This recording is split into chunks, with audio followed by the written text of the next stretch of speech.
Hello सांग माने ए होची आमर धला चना बाकू आमे बाटुला बा साइब चना बेली को देखंतु केते सुंदर भाबरे ए चना को आज आमे चलो मसला चना बा मसला भजा करिबा जा चना मसला करिबा देखंतु ए होची चना ऑलरेडी मु 2 प्लेट बा 2 गिन्ना चना को गोटे 200 ग्राम चना को मु 12 घंटा पूर्व बतीर देइथिले देखंतु केते सुंदर भाबरे हमर चना बतीर जाइछि गोटा चना हमर फाइनली बतीर जाइछि चलंतु एहा को प्रेशर रे सिझाई दबा बा 2 थर प्रेशर रे 2-3 टी सीटी सिझाई दबा सिझाइले चना भलो मसला भजा हुए देखंतु गोटे 10 मिनट पर्यंत सिझेगा जो द्वारा आमर प्रेशर सीटी 2टी बा 3टी सीटी 2टी ही ओभर कारण 3टी सीटी आसिले चना अधिक बिली जाए चना अधिक बिली गले मसला चना हबा पई अधिक टेस्ट लागेने चलंतु आ प्रेशर रे गैस रे सिझेबा प्रेशर चलंतु सांगो माने राग चना को आमे राग चना बसेबा बा चना को जो सिझे के रखिदिला ताको फ्राई करिबा बा चना मसला भजा तैयारी करिबा देखंतु कड़ाई रे हमर तेल ताती गलानी ए होची जीरा जीरा टे पकेबा लाइट सोरिष टे पकेबा सोरिष टे कम पकेबे कारण जीरा पड़े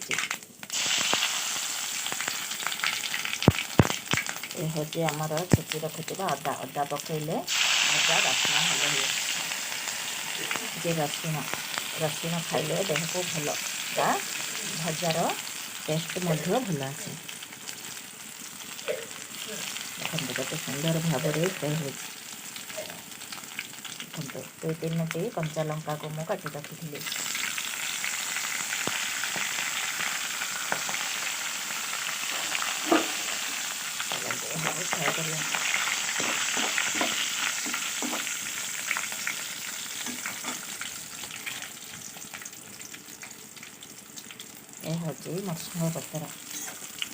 मरसुंग पतर को भी फ्राई करिया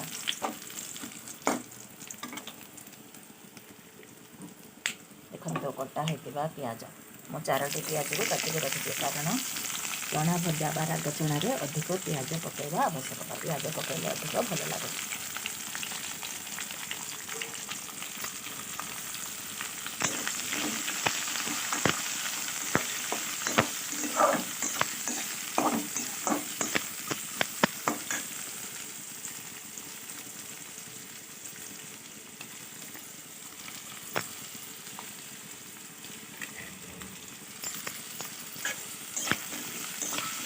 दस 15 मिनट पर्यंत यहपरी भाव में फ्राई कले पियाज भल भाव में सिझीज बा फ्राई हो यार कलर भी केते बढ़िया आसो आ चना भजा बा राग चना रे खाइबा भी भल लगे देखो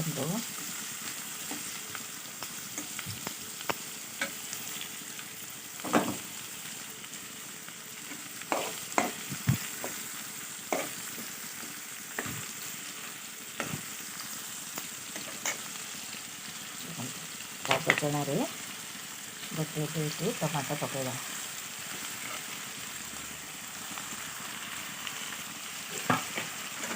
टमाटो रे विटामिन अच्छे टमाटो खाइले भल आ टमाटो पकेबा द्वारा राग चना टेस्ट लगे राग चनार कलर भी आसे टमाटो को यहीपरी भाव में मझे देदेवे कारण टमाटो सिझा सहित साइड रे थिबा पियाज भल भाव में फ्राई हो चलंतु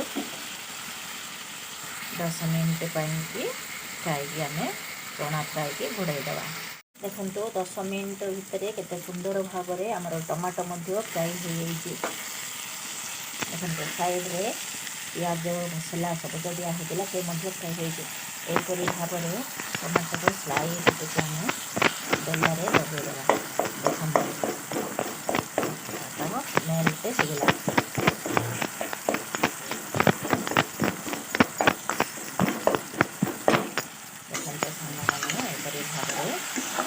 फ्राई करिया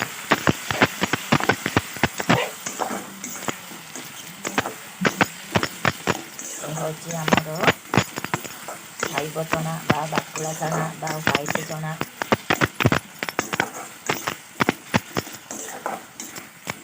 ମସଲା ଭଜା ବା ରାଗ ଚଣା ବୋଲି ଆମେ କହୁ।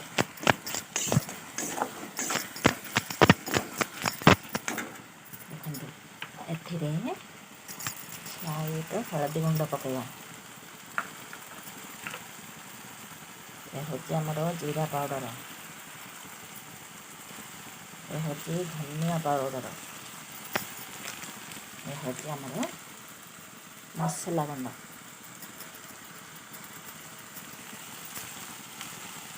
ଆମେ ମସଲା ବି ଘରେ କରି ଖାଉ।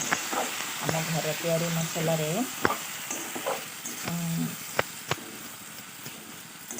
ଲବଙ୍ଗ, ଅଳେଇଚ, ଡାଲଚିନି ସବୁ ପକାଇ ଆମେ ଘରେ ମସଲା କରୁ। ଦେଖନ୍ତୁ ଆମର ମସଲା ବି ଫ୍ରାଏ ହୋଇଗଲା। ଅଲରେଡ଼ି ମୁଁ ପ୍ରେସରରେ ଚଣାକୁ ସିଝେଇଥିଲି। ଦେଖନ୍ତୁ ମୋର ଚଣା କେତେ ବଢ଼ିଆ ଭାବରେ ସିଝେଇଛି। ଚଣାକୁ ସିଝେଇ ରଖିଥିଲି। ଚଣା ବି ପ୍ରେସରରୁ ବାହାରକୁ ଛାନିକି ରଖିଥିଲି। ଦେଖ ଚାଲନ୍ତୁ ଏ ଚଣାକୁ ଏଥିରେ ପକାଇବା। ଦେଖନ୍ତୁ ଚଣା କେତେ ସୁନ୍ଦର ଭାବରେ ମେଲ୍ଟ ହେଉଛି। ଏହିପରି ଭାବରେ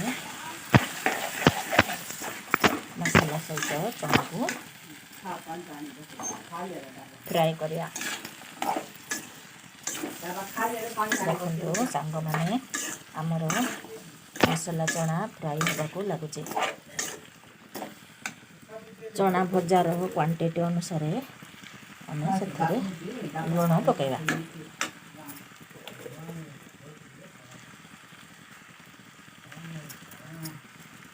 ଏଥିରେ ଜମାରୁ ବି ପାଣି ଦେବେନି।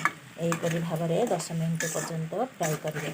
ଫ୍ରାଏ କରି 2 ମିନିଟ୍ ଘୋଡ଼େଇକି ରଖିଦେବେ ବା ଗ୍ୟାସର ଜାଳକୁ ସ୍ଲୋ ବି କରିପାରିବେ।